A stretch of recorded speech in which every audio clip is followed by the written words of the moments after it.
Prime Minister Tariq Rahman chairs meeting on reducing traffic congestion and modernizing traffic management system. Decision to relocate 4 intercity bus terminals from the capital quickly. Supplementary budget for fiscal 2025-26 passed in Jatiyo সংসদ.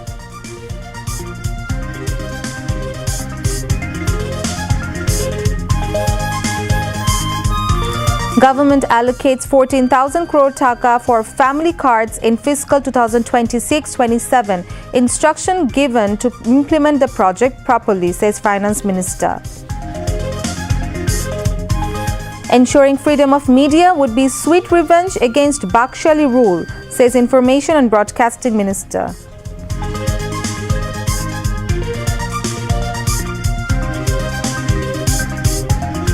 Government giving highest priority to education sector to develop skilled human resources for building future Bangladesh, says Education Minister. 2,000 mini cold storages to be built in the next 2 years for bringing cold storage services to farmers' doorsteps, says Agriculture Minister. Direct flights between Dhaka and Narita to resume from July 27th, informs Civil Aviation and Tourism Minister.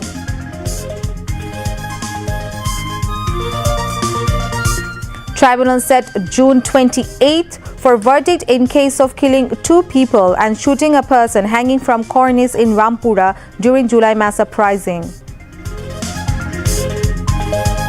Deal to end US-Iran war finalized to be signed in Geneva on Friday. Bangladesh welcomes the move.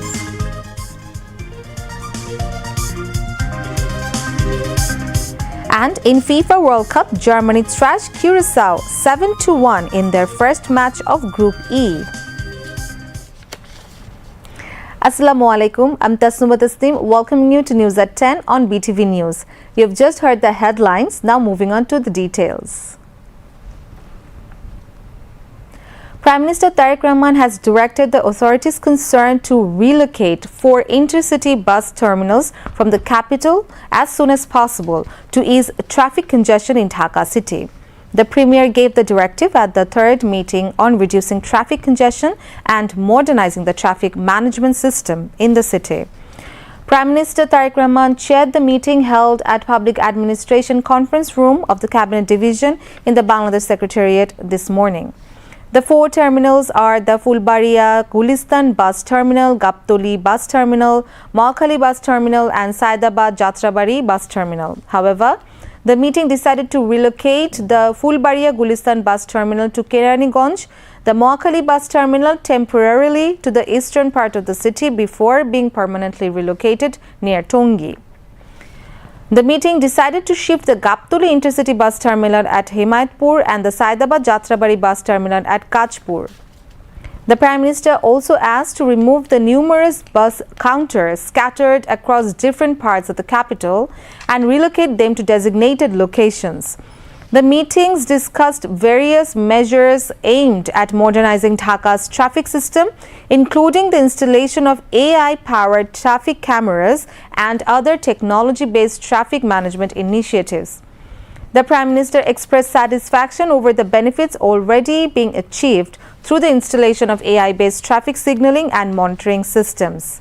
Home Minister Salahuddin Ahmed, Road Transport and Bridges Minister Shaikh Robiul Alam, State Minister for Road Transport and Bridges Habibur Rashid, Administrators of Dhaka South and North City Corporations Abdus Salam and Shofikul Islam Khan, Cabinet Secretary Nasimul Ghani, Prime Minister's Principal Secretary ABM Abdus Sattar, Home Secretary Munzur Morshed Chaudhry, Rajuk Chairman Engineer Muhammad Riazul Islam and senior officials from the relevant ministries were present.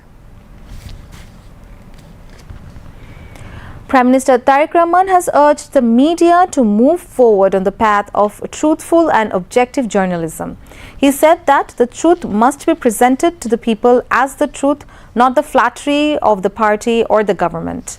The Prime Minister said this at a meeting with the Chief Executive Officers and Chief News Editors of television channels at the Secretariat today.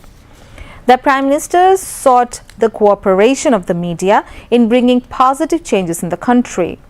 The meeting discussed in detail the current crisis in the country's television industry, professional challenges of journalists, job security, and media freedom.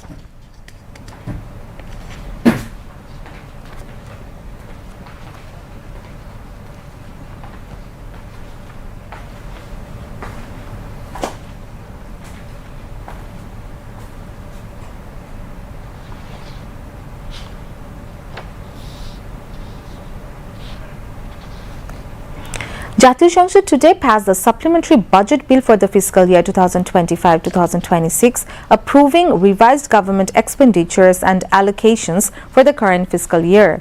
Finance Minister Amir Khosrow Mahmood Chaudhry placed the bill before the House, which was passed unanimously. Earlier, Parliament disposed of 25 grant demands related to the proposed supplementary budget, excluding expenditures that enjoy constitutional immunity. Speaking on the supplementary budget, the Finance Minister said that the government has taken gradual and effective measures to restore momentum to the national economy and improve the living standards of citizens. He said the government remains focused on economic reforms while addressing key challenges including high inflation, structural weaknesses in the economy, and prevailing global uncertainties.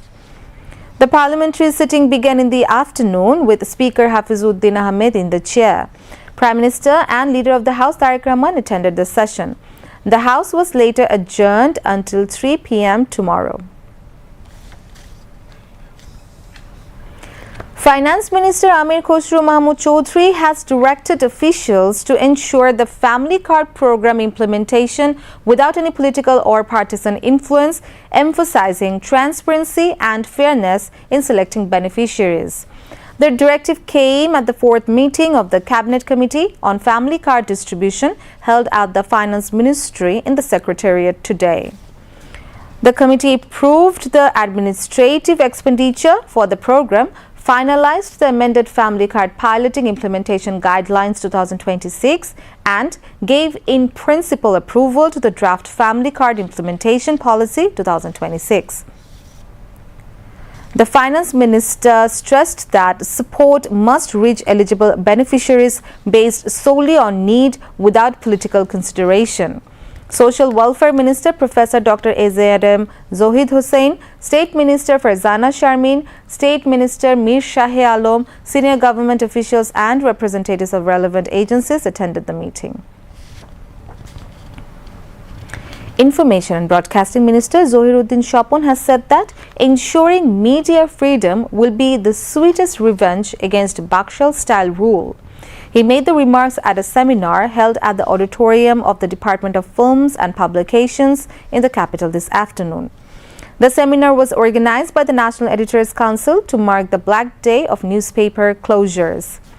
The event was chaired by Mahmudur Rahman, editor of Amar Desh and a joint convener of the organization, and was attended by editors from various media outlets in Dhaka and other parts of the country. In the discussion titled Media Failure in Confronting Fascism, the speakers demanded the trial of journalists they alleged were responsible for the repression of students and the public during the mass uprising of 2024. The minister said that media organizations may uphold different. Present government is giving the highest priority to the education sector in order to build the Bangladesh of the future and develop a skilled workforce. He said that it is not possible to develop skilled human resources without technical education. With this goal in mind, technical education is being incorporated from class 6. The minister made these remarks today while speaking as the chief guest at the inauguration of the National Primary Education Award Competition 2026 at the playground of the Government College of Physical Education in Mohammedpur, Dhaka.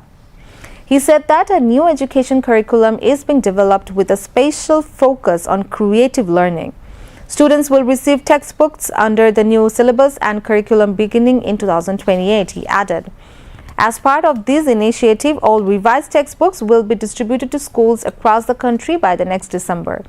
He also announced that a free school uniform distribution program for students will begin in the last week of July. Regarding efforts to avoid session delays and backlogs in higher education, the Education Minister said that authorities are working to publish the results of the HSC and equivalent examinations by July 2020. Agriculture Minister Aminur Rashid said 2,000 mini cold storage facilities will be built across the country within the next 2 years to bring cold storage services closer to farmers. He made the remarks today while speaking at a seminar in Dhaka titled Relocating Public Expenditure in Agriculture for Quality Growth and Employment Generation in Bangladesh's Agri-Food System. The World Bank and the South Asian Network on Economic Modeling SANEM jointly arranged the seminar. World Bank Division Director for Bangladesh and Bhutan, Jean Pezmi, presented recommendations on reallocating agricultural spending towards high productivity sectors. In his address, the Agriculture Minister said the government is taking steps to align agriculture production with market demand. He added that measures are being taken to eliminate the need for onion imports within the next 1 to 1.5 years and ginger imports within the next 3 years.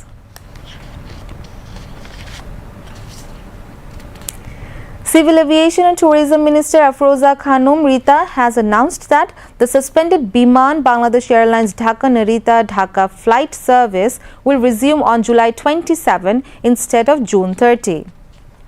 She made the announcement today at a press conference at the Secretariat. State Minister Rashiduzzaman Millat and concerned officials of the ministry were also present at the event. The minister said that during the fascist regime, many sectors in Bangladesh suffered from widespread corruption, looting, irregularities, and mismanagement. The present government is working to address those issues, she added. She noted that the Dhaka-Narita route had been profitable for 6 months before flight operations were suspended in July 2025. There are nearly 40,000 Bangladeshis living in the area, and there is also potential to attract passengers from Nepal. Responding to another question, State Minister Rashiduzzaman Millat said that the budget for the construction of the airport's third terminal had been increased twice. He added that the Anti-Corruption Commission is investigating whether any corruption took place in the project. The government introduced several new initiatives in the proposed budget for the next fiscal. The first budget of the BNP government led by Prime Minister Tariq Rahman includes plans to build a more discrimination-free, balanced and inclusive economy. The proposed budget also offers free train travel for citizens aged 65 and above and a 25% discount on metro rail fares. Mass people welcomed the measures, describing them as both unprecedented and humane. Senior citizens who will benefit from the new facilities said they feel honored and grateful for the government's decision. They said free train travel and discounted metro rail fares will help reduce their transportation expenses.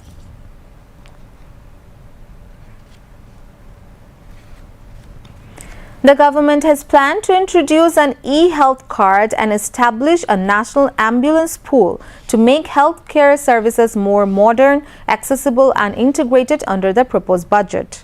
Additional Director General of the Directorate General Health Services, Dr. Flora Tasneem said that the e-health card will initially be launched in several districts including Norsingdi, Bogura and Khulna. She said the system stores citizens' medical information digitally, making it easier to access treatment records and ensuring quicker ambulance services during emergencies. As part of the healthcare sector's digital transformation, the e-health card will contain a patient's medical history, test results, prescribed medicines, and records of healthcare services received.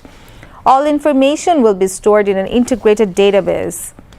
This will allow government hospitals and healthcare centers across the country to easily access a patient's previous medical records, which will improve the quality and efficiency of treatment. Patients have welcomed this initiative, describing it as a landmark step in modernizing the country's healthcare system. If implemented successfully, the digital healthcare and integrated emergency transport system is expected to reduce public suffering in accessing medical services and make the healthcare sector more modern and people-friendly. The tribunal has set June 28th for delivering the verdict in the crimes against humanity case over the killing of 2 people, including Amir Hussain, who was shot while hanging from a cornice in Rampura during the July mass uprising in the capital. There are 5 accused in the case, including former DMP Commissioner Habibur Rahman, among them former ASI Chanchol Chandra Sarkar of the Rampura police outpost has been arrested. Today, a 3-member judicial panel of International Crimes Tribunal 1, led by Chairman Justice Muhammad Ghulam Murtuza Mujumdar, fixed the date. The verdict in the case had originally been scheduled for March 4th this year.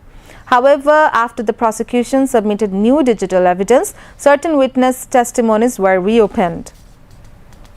Following the conclusion of closing arguments in the case today, the tribunal set the date for the verdict. Meanwhile, at the same tribunal, the prosecution presented its opening statement against 28 persons, including Sheikh Fazle Nur Taposh and Jahangir Kobir Nanok, in a case filed over the killing of 9 people in Mohammadpur during the July mass uprising. The recording of witness testimony in that case will begin on June 24th. Later, the same tribunal began hearing testimony in a case against Shojib Wajid Joy and Junaid Ahmed Polok, who are accused of ordering killings by shutting down internet services during the July mass uprising. Today, Kobir Hossain Mridha, father of a July martyr, gave testimony in that case. Meanwhile, at Tribunal 2, witness testimony was held in the case over the killing of student Taim in Jatrabari during the July mass uprising, involving 11 accused persons, including former DMP Commissioner Habibur Rahman. Today, the investigating officer of the case, Muhammad Alamgir, gave testimony. Moving on to international news.